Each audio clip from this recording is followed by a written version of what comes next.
Okay, this is our next installment for the flipped classroom. This is kind of a continuation of section 8.1. It's just another application of exponential growth. This time we're doing compound interest. Compound interest is interest paid on some initial investment, but it's also interest paid on the interest you earned before.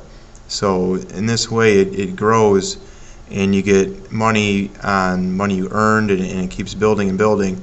And some people call it the eighth wonder of the world, because you can turn a beginning amount of money over time and with a good rate to a substantial amount of money,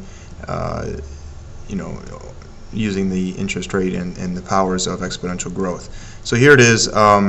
It looks similar to our old friend there. Let me change my pointer so I can draw what we said before. We said y equals sum a times b to the x. Okay, it goes right along with this, because here a is going to be our amount. That's how much money we have, so that replaces our y. P is the principal. So it's how much money you put into the bank account. And here that's like our A here.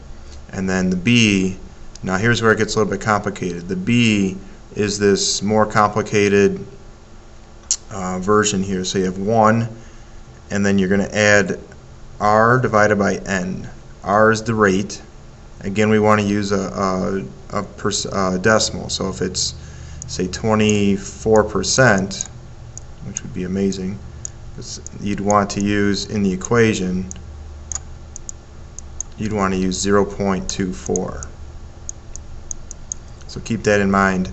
You always want to convert that to a decimal. N is the number of times per year. We're going to look at one example here, but we do it 3 different ways, where the number of times of year changes. Typical amounts of year are 1 time a year. That would be annually. If it was monthly, you do this, your N would be 12. Get my pointer back. Okay, your N would be 12 if it was monthly, because it's 12 times per year. And other ones you might see are quarterly, 4 times a year, biannually, daily, weekly. All options there for the number of times per year. And then you want to your exponent actually becomes a product of the number of times per year times the years. That's how many times you're going to raise this up to that power. So it all goes back to this. Your b just becomes more complicated, and the exponent becomes a little bit more complicated, but it's the same form, same idea there. Okay, the example. You start with a deposit of $1,000. Say you get some, I don't know, Christmas present or win the lottery or whatever.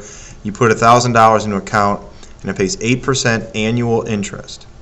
8% annual. We want to find the balance after 3 years if the interest is compounded 3 different ways here. We'll first look at it annually, so that'll be 1 time a year, quarterly, 4 times a year, or daily, 365 times a year, assuming we're not in a leap year. Okay, annually, principal was $1,000. Our rate said 8%, so we're going to use 0.08. Number of years is 3, and this is annual, so our number of times a year is 1. So we input it into our equation here. It's always good to write the equation first, then fill it in.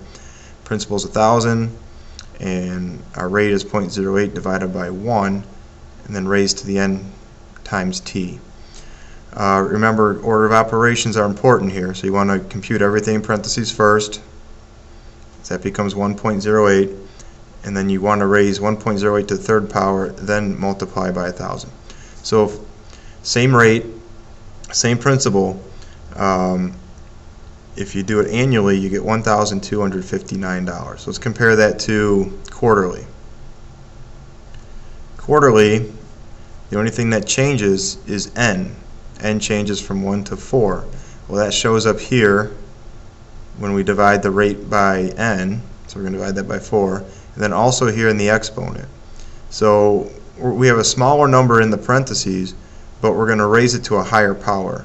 usually works out to be pretty close.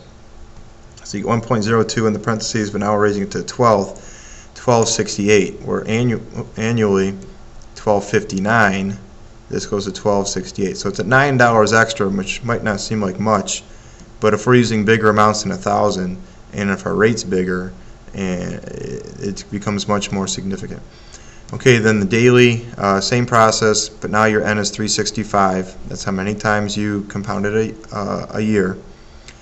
So it's going to show up here and here. So your exponent's bigger, but the number in parentheses is smaller, so it works out nearly the same. This is just not much of a jump over 1268 for quarterly. The daily is 1270, so a couple extra dollars for taking the interest, many more times a year. Okay, so that's one application. We'll work on these problems in class. Also watch the other video. It's very important to understand the rest of what we're doing.